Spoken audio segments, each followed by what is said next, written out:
President Trump is weighing options to majorly intensify the war in Iran. On Friday, he met with top advisors and senior cabinet members to consider his options.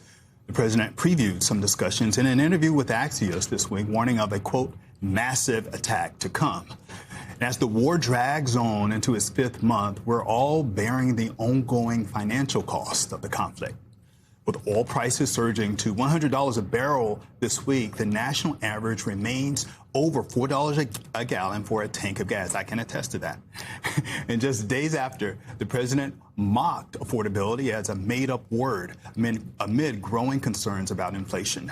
He's imposed a new wave of double-digit tariffs on 60 countries to replace the ones struck down by the Supreme Court after his temporary 10% worldwide tariffs expired on Friday. We're joined now by Congressman Ro Khanna of California, a member of the House Oversight, House Armed Services and Oversight Committees, both of them, right? Yes, both. Welcome. There's so much to talk to Congressman Khanna about. I want to start with you. We heard the president get asked on Friday about war crimes. If we can, the control room, let's pull up element 3. I want you to take a look at what Donald Trump had to say about possible war crimes in Iran, and we'll talk about it on the other side. I have a question about Iran. You're talking about blowing up civilian power plants and bridges. Much of the civilized world would consider that a war crime. Do you? I won't respond to that question. Who are you with? The New York Times. I figured so. Failing New York Times.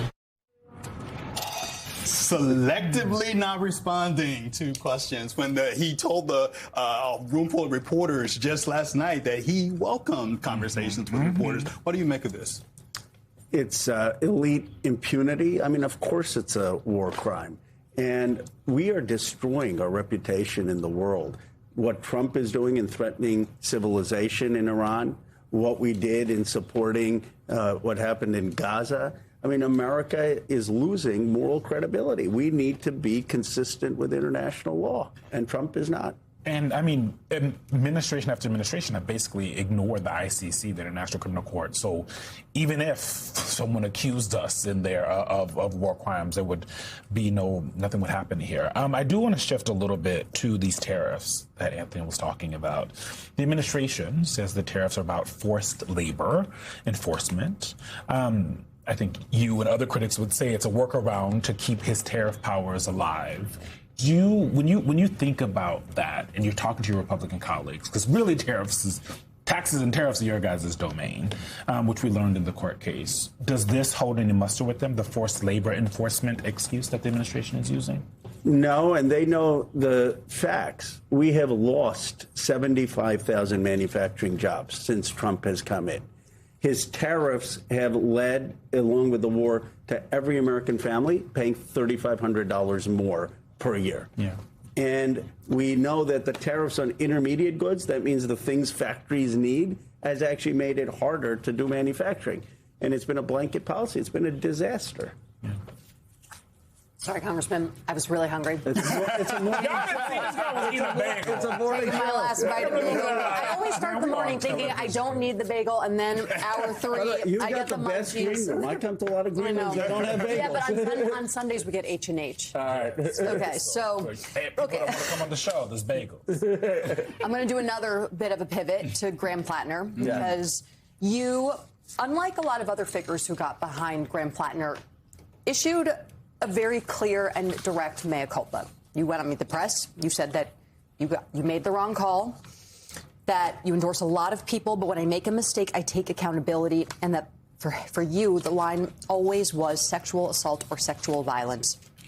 I'd love to just have the conversation about what you think went wrong with Graham Plattner, why he kind of strung you and other high-profile figures in the Democratic Party along, how he was able to sort of toe that line, even despite having all of the baggage between the Nazi tattoo and the Reddit post that we already knew about, and how you kind of made the assessment when taking those factors into consideration, and why it is so hard for politicians and for prominent figures who did back him to just say, I'm sorry, I made a mistake, like you did.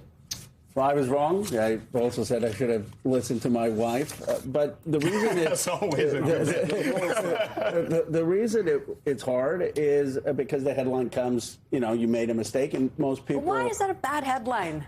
People want to just move on. They want to say, "Oh, I didn't have that judgment." And what I said, I was actually honest. Look, his platform was one that I was excited about. He was standing for Medicare for all. He was standing against foreign wars. He was standing for workers over the billionaire class.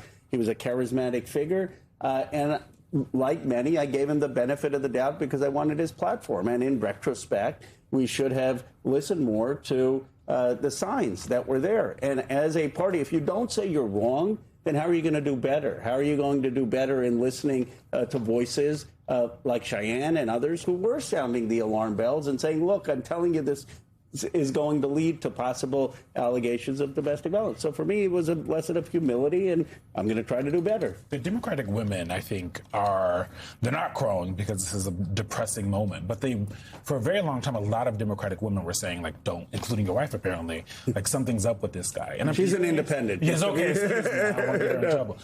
But the lessons, what do you think the lessons are for the whole Democratic Party? Because some of this is, like, particular to Graham Plattner, but some of it, kind of the excitement that Democrats sometimes get over, like, shiny new objects. Consultants from D.C. going into states and kind of crafting a person, right, who maybe doesn't have all the bona fides that they're showing. What should the party take from that as they move forward and try to get the trust of the American people back? First of all, honesty in your story. I'm all for more working class candidates running. But if you're middle class like me, I took out student loans, don't try to pretend that you're not something which is true to your biography. I don't pretend that I represent the wealthiest district. You know what? Voters are smart, and they usually care about your policies and where you stand and who you're fighting for. And they'll be forgiving if you're just honest about your biography, but you can't lie about who you are. The second thing is we've got to listen to voices about the misogyny online. So one of the problems on Graham Plattner wasn't just that people like me missed the signs. It was, and I didn't participate in this, but they were attacking the New York Times journalists who came forward. I actually said that those journalists are very respected. They were attacking anyone who was raising red flags. The women who are making the women who turned out to be right.